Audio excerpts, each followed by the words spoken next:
Hello everyone, कैसे हैं आप सभी लोग। आशा करता हूँ आप लोग बहुत अच्छे रहेंगे। मैं बता दूं, मैं भी बहुत बढ़िया हूँ। आज के सेशन के अंदर हम लोग स्टार्ट करने वाले हैं with a new illustration. Last हमने सेशंस के अंदर काफी इलस्ट्रेशंस देखी हैं। आज हम लोग नई इलस्ट्रेशन देखने वाले हैं, विच इज इलस्ट्रेशन नंबर 13। 12 तक हम लोग देख चुके हैं ना। 11वां टीटीडी हमने देख लिया था, राइट सर। और इसके नीचे आ जाते हैं। इलस्ट्रेशन नंबर हमें देखना है आज 13। 12 हम लोग देख ही चुके हैं, मैंने आपको लास्ट क्लास में करवाया था। ये मेक और बाय इमो वाला मैंने आपको करा दिया था, राइट। इमो वाला मैंने आपको करा दिया था क्वेश्चन। आज हम लोग देखने वाले हैं इलस्ट्रेशन नंबर 13। ठीक है जी, ओके। इलस्ट्रेशन नंबर 13 थोड़ी सी स्पेशल इलस्ट्रेशन है, क्योंकि इसके अंदर मार्जिनल एंड अब्जॉर्प्शन कॉस्टिंग का थोड़ा सा तड़का लगा हुआ है। बाकी कुछ नया नहीं है, बट मार्जिनल और अब्जॉर्प्शन कॉस्टिंग जनरली तड़के में जब आती है तो इंपॉर्टेंट बन जाती है। तड़के का मेरा मतलब ये है कि पूरा क्वेश्चन नॉर्मल है, बट येट ये वाला इवेल्युएशन ऑफ ऑल्टरनेटिव चॉइस इसके अंदर थोड़ा सा तड़का मार्जिनल और अब्जॉर्प्शन कॉस्टिंग का है। ठीक है, आओ फटाफट पढ़ते हैं क्वेश्चन क्या है। ABC computer limited is planning to introduce a new computer speedo. ठीक है, maximum production capacity will be 40,000 units per annum. The company plans to produce full capacity in the first year. The cost per computer is as follows. Direct material 6, 5 और 3। Direct material, labour, variable factory overhead ऐसे करके दिया हुआ। Fix factory overhead 1600 lakh रुपए हैं। Selling distribution overheads 800 lakh रुपए हैं। दोनों के दोनों हमारे यहाँ पे लिखा हुआ है कि फिक्स्ड हैं। Fixed factory overhead estimated on the basis of full capacity. मतलब ये 1600 रुपए के जो फैक्ट्री ओवरहेड है वो पूरी कैपेसिटी पे है। ठीक है, तो मतलब हमें वही चाहिए ही होते हैं, उसी पे। The marketing department has come out with the following price and demand forecast for the year. अच्छा, सेलिंग प्राइस की रेंज दे रखी है 14 से 24, 24 से 30, 30 से 36, 36 से 42। और वॉल्यूम दे रखा है 36, 32, 18, 10। ABC Computer decided to price the computer at full cost plus 20% for the first year। जितना कॉस्ट आएगा उसमें 20% ऐड करके हम लोगों को उसको प्राइस करना है। Work out the price per unit at which ABC wishes to sell the computer for the first year and arrive at the demand. तो हमको यहाँ पे बहुत सिंपल सा काम दिया गया है कि आप कॉस्टिंग निकालो। कॉस्टिंग में आपको जोड़ना है कितना, 20%, और 20% में बेचना। यहाँ पे मैंने लिखा हुआ है स्पीडो है 40,000 यूनिट है, कॉस्ट प्लस 20% पे बेचना है। ठीक है। अच्छा, बुक के अंदर इसका सोल्यूशन बहुत ही गंदा दिया हुआ है। मैं जो करा रहा हूँ वो मेरे हिसाब से एकदम करेक्ट है, आपको भी करेक्ट लगेगा। लेकिन स्टिल अगर आपको लगता है कि इसका कोई और लॉजिकल बेस लेके हम लोग और किसी तरीके से कर सकते थे, और if you want to justify books answer, I am very very very open for all of that discussions. But ये वीडियो आप पूरी देखना, उसके बाद ही समझ पाओगे कि मैंने जो बोला है क्या वो सही है। फिर एक बार फटाफट किताब में भी जाके देखना कि किताब में जो दिया आंसर क्या वो सही है या नहीं। चलो, सबसे पहले टास्क तो कर ही लेते हैं। हमें पर यूनिट एबीसी का कंप्यूटर का फर्स्ट ईयर का निकालना है। तो हम क्या करते हैं, 40,000 यूनिट। 40,000 यूनिट हम लोगों ने जो सोचा है उसको लेते हैं बेस। हालांकि इस यूनिट का यहाँ पे कोई लेना देना नहीं है, क्योंकि ये प्रोडक्शन यूनिट है, नॉट द सेलिंग वन। ठीक है। डायरेक्ट लेबर हमारा 5,000 रुपए पर यूनिट है, 6,000 है, 3,000 है, 4,000 और 2,000, ये सब कुछ मुझे दिया हुआ है। ठीक है सर, यहाँ पे ऊपर जो मुझे ओवरहेड्स दिए हुए थे, वेरिएबल फैक्ट्री ओवरहेड, वो 3,000 रुपए मुझे दिए हुए थे, मैंने एज इट इज लिख दिया। सेलिंग डिस्ट्रीब्यूशन का ओवरहेड मेरे को 4,000 और फैक्ट्री ओवरहेड 2,000 दिया हुआ था, वो भी मैंने एज इट इज लिख दिया। इसमें कुछ भी ऐसा नहीं है जो ऊपर मुझे नहीं दिया था। सर यहाँ पे आ जाओ, देखो यहाँ पे आपको बहुत सारी चीजें मैं समझाता हूँ। मैं दोबारा से एक बार आपको लेके स्टार्टिंग से चलता हूँ।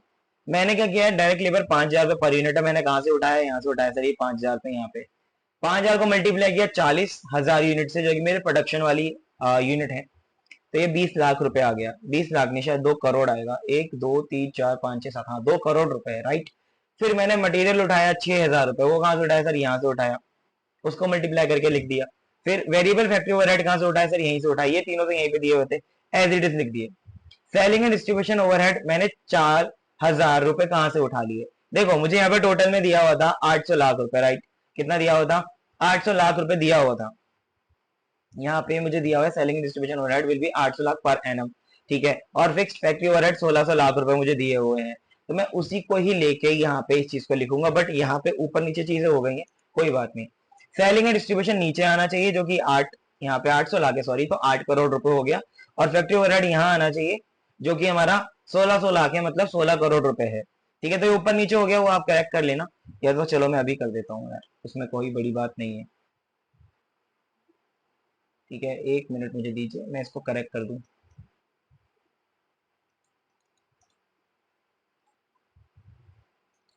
चलो मैं इसको ठीक कर देता हूँ फटाफट से, है ना, आपके लिए। ये लो जी सर, 1 मिनट, 1 सेकंड मुझे दीजिए। लो सर, हमारी स्क्रीन पे आ गई ये चीज। अब फटाफट इसको मिटो देते हैं। ये सेलिंग एंड डिस्ट्रीब्यूशन नहीं, यहाँ पे फैक्ट्री ओवरहेड होना चाहिए, तो यहाँ पे पहले फैक्ट्री ओवरहेड लिख लेते हैं फटाफट से।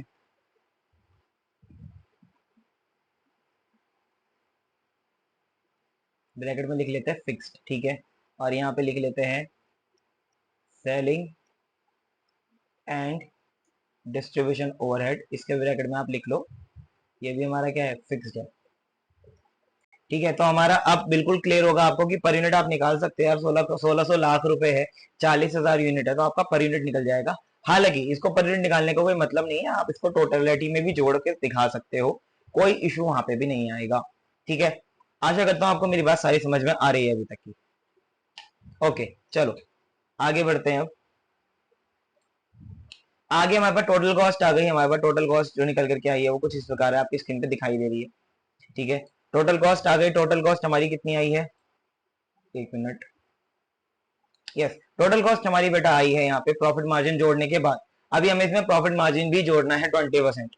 तो आप ये देखो कि आपका 20,000 रुपए पर यूनिट कॉस्ट आया था, उसमें मैंने प्रॉफिट मार्जिन जोड़ा 20%, तो 20,000 का 20%, 4,000 रुपए पर यूनिट हुआ।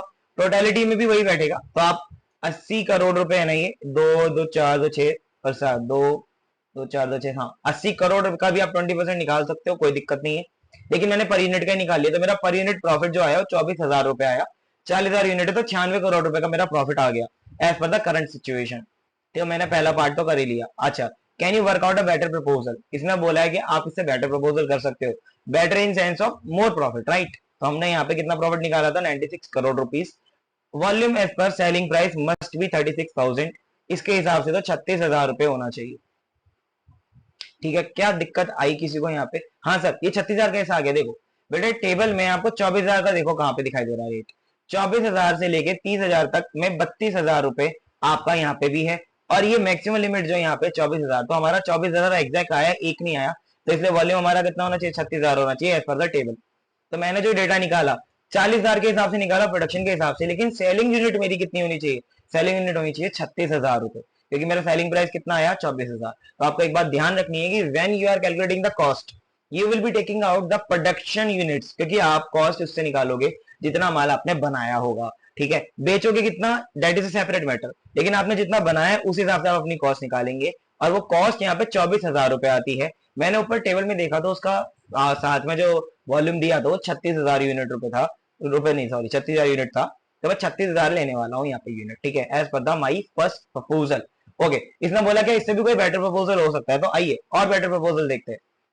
हमें बाकी सारे प्रपोजल देखने पड़ेंगे। अभी प्रपोजल कितने सारे थे यहाँ पे, 1 2 3 4, 4 प्रपोजल थे, राइट सर। तो 1 2 3 4, इसमें मैंने 36 32 18 10, ये यहाँ पे साफ साफ लिखा हुआ है जो 36 32 18 10 वही उठाया है।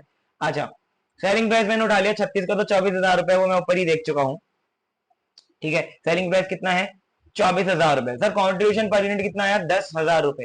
सर ये कॉन्ट्रीब्यूशन पर यूनिट कैसा आया, देखो 14,000 रुपए आपकी वेरिएबल कॉस्ट है, deduct 14,000 as variable cost, as it remains constant at per unit level. तो 14,000 रुपए आपकी वेरिएबल कॉस्ट है। सर कैसे कैसे है, 5 6 और आपका 3। ठीक है, 5 6 11 और 3 14, 14,000 रुपए का आपका वेरिएबल कॉस्ट टोटल है। आपको वो माइनस करना, तो कॉन्ट्रीब्यूशन पर यूनिट आ जाएगा 24,000 रुपए सेलिंग प्राइस माइनस 14,000 रुपए कॉन्ट्रीब्यूशन 10,000। हम लोग यहाँ पे कंट्रीब्यूशन पे गेम खेल रहे हैं, प्रॉफिट पे नहीं खेल रहे, because fix cost is irrelevant, है ना, क्योंकि वो कांस्टेंट है सब जगह। It is not relevant for decision making, ये आप बात जानते ही है।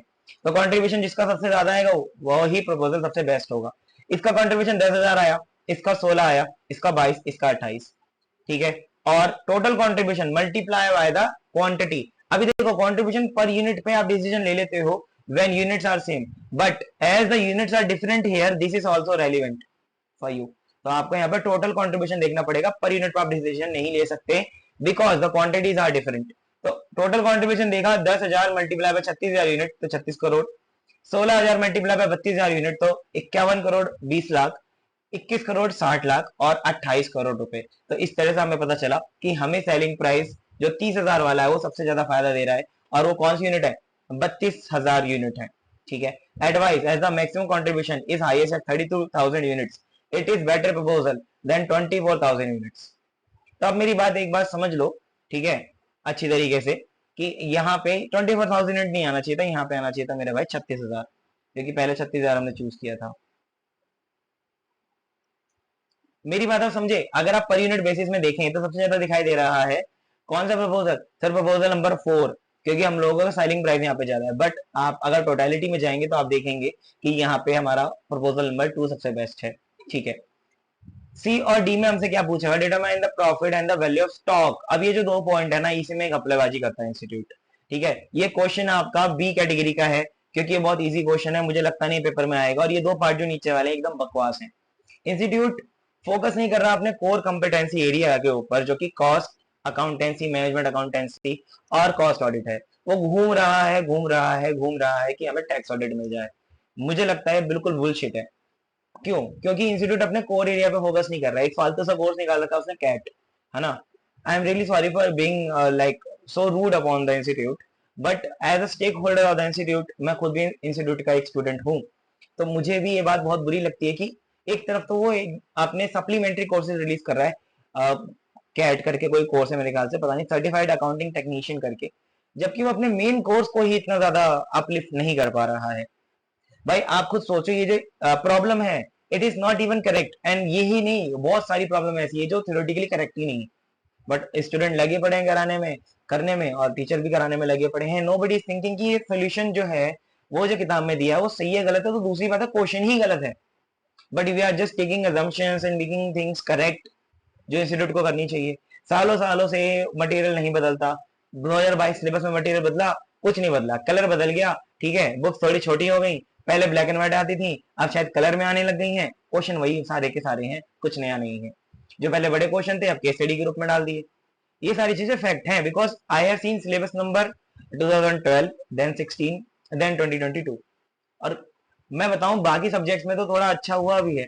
कॉस्टिंग और मैनेजमेंट अकाउंटेंसी में कुछ भी नहीं किया इन्होंने, जबकि मुझे ऐसा लगता है कि कॉस्टिंग और मैनेजमेंट अकाउंटेंसी और कॉस्ट ऑडिट में स्पेशली इनको खूब मेहनत करनी चाहिए, ताकि वो अपने कोर कॉम्पिटेंसी एरियाज को अच्छा करें और कंपनीज रिकॉग्नाइज करना शुरू करें कॉस्ट अकाउंटेंसी को इंडिया में, अपार्ट फ्रॉम स्टैट्यूटरी रिक्वायरमेंट्स। देखो एक एमबीए प्रोफेशन है जो मैनेजर्स का है, वहां पे कोई लीगल रिक्वायरमेंट नहीं है। Then also they basically take out many of the jobs in management profession, है ना। मैनेजमेंट पोजीशंस बहुत सारी ले जाते हो, सीए और सीएमए वहां पे नहीं पहुंच पाते। वाई? देखो सीए की तो बात अलग है, सीए जो है वो मैनेजमेंट से दूर दूर तक नाता ही नहीं रखता। But you, in your name there is CA, cost and management accountant, तो you must know about the management. But आप ही देखो हमारे पूरे कोर्स में मैनेजमेंट का एक सब्जेक्ट नहीं है। तो आपको अपने कोर्स को रीबिल्ड करना चाहिए और बच्चों को मैनेजर वाली थिंकिंग पीओवी देना चाहिए। मैं इस पे ज्यादा बात नहीं करूंगा, कभी और करेंगे इस पे बात। चलो क्वेश्चन पे वापस आ जाते हैं। ऐसी तो बहुत सारी बातें हैं। अगर मैं इंस्टीट्यूट की काउंसिल मेंबर में होता, मतलब एज अ काउंसिल मेंबर अगर मैं होता, तो मैं बहुत कोशिश करता कि मैं इन चीजों को सुधारूं। But I am very very very sad seeing the things that are going with the profession nowadays. खैर कोई बात नहीं, ये दोनों चीजों में गड़बड़ है यार, बुक के सोल्यूशन में भी और बुक के क्वेश्चन में भी। क्वेश्चन नंबर इसमें सी और डी पार्ट है। सी में बोला हुआ है determine the profit for the value of stock for first year for figures obtain in A. Figure obtain in A, point to be noted here, कि फिगर जो आपने ए में ऑब्टेन किया, सर ए में क्या ऑब्टेन किया हमने? ऑब्टेन किया 36,000 यूनिट। तो फिगर आपको ऑब्टेन जो हुआ ए में, ए तो यही था, ए में जो ऑब्टेन हुआ 36,000 यूनिट ही तो हुआ। तो ए वाले के हिसाब से आपको निकालना है प्रॉफिट और स्टॉक का value as per marginal costing. You must know कि मार्जिनल कॉस्टिंग में स्टॉक की वैल्यू अलग आती है, ऑब्जर्प्शन में अलग आती है, due to the absorption of total cost एक तरफ और एक तरफ वेरिएबल कॉस्ट ओनली। रिवीजन में सब कुछ बताया था मैंने आपको, एक बार आप भी रिकॉल कर लेना, अभी सॉल्यूशन कराऊंगा, ज्यादा समझ में आएगा। डी पार्ट में बोला हुआ है कि आप ऑब्जर्प्शन कॉस्टिंग के हिसाब से सेम काम करो इन ए अबव। लेकिन क्वेश्चन वाले इतने बेवकूफ हैं कि उनको ये भी नहीं पता कि हम लोग क्वेश्चन क्या बना रहे हैं और सॉल्यूशन क्या बना रहे हैं। सॉल्यूशन के अंदर उन्होंने 32,000 यूनिट्स को लिया हुआ है as a base. With due respect, उन्होंने शायद सही भी किया हो, बट मुझे ऐसा लगता है कि अगर उन्होंने ए बाब बोला है तो हमारा ए के हिसाब से 36,000 यूनिट पे काम होना चाहिए। और विडंबना ये भी है कि मार्जिनल कॉस्टिंग में तो जो उन्होंने आंसर निकाला वो 36,000 पे निकाला, और जो ऑब्जर्प्शन में निकाला तो 32,000 पे निकाला, जबकि दोनों में ए लिखा हुआ है। अगर उनको ऐसा था तो वो ये लिखते कि ऑब्जर्प्शन कॉस्टिंग में जो आप निकालोगे वो आप निकालो बी के हिसाब से, क्योंकि बी के अंदर बेस्ट प्रपोजल 32,000 था। तो या तो ये क्वेश्चन सही करें वो, या तो अपना सॉल्यूशन सही करें। मैं जो क्वेश्चन दिया हुआ है उस हिसाब से करा रहा हूँ आपको, ठीक है। तो मैं आपको एकदम सही अप्रोच फॉलो करके दिखा रहा हूँ और करा भी रहा हूँ। आप मेरी अप्रोच फॉलो कर सकते हैं। Again I am open for you all discrimination but in a healthy way. अगर आप चाहते हैं कि हम लोग लॉजिकल डिबेट करें कि ये चीज ऐसे सही नहीं, ऐसे होनी चाहिए थी, आई am very very very open for that. लेकिन कमेंट सेक्शन में करना या तो अपने ग्रुप्स में करना इन ऑफिशियल कैपेसिटी, नॉट इन छपरी लैंग्वेज प्लीज। ठीक है, चलो आ जाओ यहाँ पे हम लोग सी और डी वाले हिस्से में आ जाते हैं। भाई मैंने दोनों को कंबाइन किया क्योंकि इसने बोला बेस आपको एक ही लेना है ए, ठीक है, तो मैं बकवास नहीं कर सकता ज्यादा, जो क्वेश्चन ने बोला मैं वो सॉल्व कर रहा हूँ। उनका सोल्यूशन मैं देखता भी नहीं हूँ क्योंकि मुझे ज्यादातर समय पे वो गलत ही लगता है। देखो यूनिट दोनों में सेम है, 36,000 यहाँ भी 36,000 यहाँ भी। सेलिंग प्राइस भी दोनों में सेम है, 24,000 वहां भी 24,000 वहां भी। वेरिएबल कॉस्ट भी दोनों में सेम है, 14,000 वहां भी 14,000 वहां भी। कॉन्ट्रीब्यूशन भी दोनों में सेम ही आएगा, 10,000 और 10,000। कहानी जो चेंज होती है फिक्स्ड कॉस्ट से होती है सर। फिक्स कॉस्ट यहाँ पे अलग आएगी, यहाँ पे अलग आएगी, क्योंकि यहाँ पे fix cost according to the production आती है। यहाँ पे फिक्स कॉस्ट प्रोडक्शन के हिसाब से नहीं आती। मार्जिनल कॉस्टिंग के अंदर पूरी की पूरी फिक्स कॉस्ट ऑब्जर्व होती है irrespective of the production. Absorption costing के अंदर फिक्स कॉस्ट ऑब्जर्व होती है according to the units produce, not whole. तो हम लोग पूरी फिक्स कॉस्ट यहाँ पे नहीं लगाते हैं। जैसा तुम देख रहे हो पूरी फिक्स कॉस्ट 24 लाख रुपए थी सर, कैसे? भाई बहुत सिंपल सी बात है, आपको यहाँ पे मैंने बताया था अभी कि फिक्स कॉस्ट दो है, एक 1600 लाख है और एक 800 लाख है, तो 2400 लाख की फिक्स कॉस्ट हो गई टोटल। लेकिन हमने यहाँ पे इसको कन्वर्ट करना है यूनिट बेसिस के ऊपर, तो ऑब्जर्प्शन कॉस्टिंग में यूनिट बेसिस पर कन्वर्ट करना पड़ेगा आपको। इसलिए आपकी फिक्स कॉस्ट यहाँ पे 26 करोड़ 60 लाख हो जाती है, तो प्रॉफिट आपका चेंज हो जाता है। रही बात क्लोजिंग स्टॉक की, तो प्रोडक्शन यहाँ 40,000 हुआ, यहाँ भी 40,000 हुआ, फिर 36,000 यहाँ हुई, 36,000 यहाँ भी, तो क्लोजिंग स्टॉक एक में 4,000 बचा, दूसरे में भी 4,000 बचा। लेकिन आप जब वैल्यूएशन करने जाएंगे तो वैल्यूएशन यहाँ पे तो आप करोगे केवल और केवल किसके ऊपर सर? आप करोगे केवल और केवल अपने 14,000 के ऊपर। आप एक बार याद रखो वेरिएबल कॉस्ट के ऊपर करोगे खाली, लेकिन यहाँ पे टोटल कॉस्ट के ऊपर होगा। ठीक है, तो टोटल कॉस्ट मतलब आपके टोटल कॉस्ट में क्या क्या एलिमेंट भी दो थे सर? ये दो जो 6,000 वाले आइटम थे ना फिक्स कॉस्ट के, ये भी आप इंडल्ज करोगे, इंक्लूड करोगे एब्जॉर्प्शन कॉस्टिंग में। तो 14,000 रुपए की जो वेरिएबल कॉस्ट थी plus fix cost per unit, तो टोटल 20,000 बैठ रही थी ना टोटल कॉस्ट। तो टोटल कॉस्ट लेंगे एब्जॉर्प्शन कॉस्टिंग में। यूनिट कितनी बची सर? यूनिट बची 4,000 मल्टीप्लाई बाय 20,000, तो आपका एब्जॉर्प्शन कॉस्टिंग में जो बचता है स्टॉक वो आता है लगभग 8 करोड़ रुपए ना, 2 2 4 2 6 8 करोड़, इसमें आता है 5 करोड़ 60 लाख रुपए। ठीक है, टोटल प्रॉफिट ऊपर वाला और नीचे वाला क्लोजिंग स्टॉक का वैल्यू जोड़ने के बाद यहाँ पे 17,60,000 बनता है, 17 करोड़ 60 लाख, 22 करोड़ 40 लाख। तो भाई ये क्वेश्चन कुछ इस तरह से होना चाहिए। इसका सॉल्यूशन किताब से कतई मैच नहीं करेगा, because I think I am correct. अगर आप में से किसी को लगता है कि इसमें कोई भी गलती है कहीं से कहीं तक, तो आई am very very open for the discussion. चलिए मैंने ये क्वेश्चन आपको कराया, अब मैं आपसे अगली क्लास में मिलूंगा with the new question with the new illustration which will be illustration number 14। ठीक है, मैंने 12 आपको पहले करा दी, 14 13 आज कराई, 14 बहुत छोटी सी है, 14 भी मैं आपको करा दूंगा। ठीक है, इसके बाद 15 है, 15 और 16 बस दो ही बचेंगी। ठीक है, 15 16 दो बचने के बाद हमारा पूरा का पूरा मार्जिनल कॉस्टिंग का एक एक इलस्ट्रेशन मैंने आपको पार्ट ए का करा दिया। You must be very thankful to me, क्योंकि मैं इतने एफर्ट डाला हूं ना। I am like investing my bandwidth in this so that you can score better, and what I expect from you in return कि आप अच्छे से मुझे सपोर्ट कीजिए, मेरी वीडियोस को लाइक कीजिए क्योंकि आपको बहुत बेनिफिट इससे मिल रहा है ऑलरेडी, शेयर कीजिए ताकि और भी बच्चे से बेनिफिट ले पाए। ठीक है, बस this is all I want from you. I am not charging any single rupee from you. ये नोट्स भी आपको मेरे टेलीग्राम चैनल और व्हाट्सएप ग्रुप में मिल जाएंगे, वहां से आप इसको डाउनलोड कर सकते हैं। लिंक नीचे डिस्क्रिप्शन में है, ग्रुप का भी और टेलीग्राम चैनल का भी। ठीक है जी, चलिए सायोनारा, टेक केयर, हम लोग अगली क्लास में मिलेंगे, बाय बाय।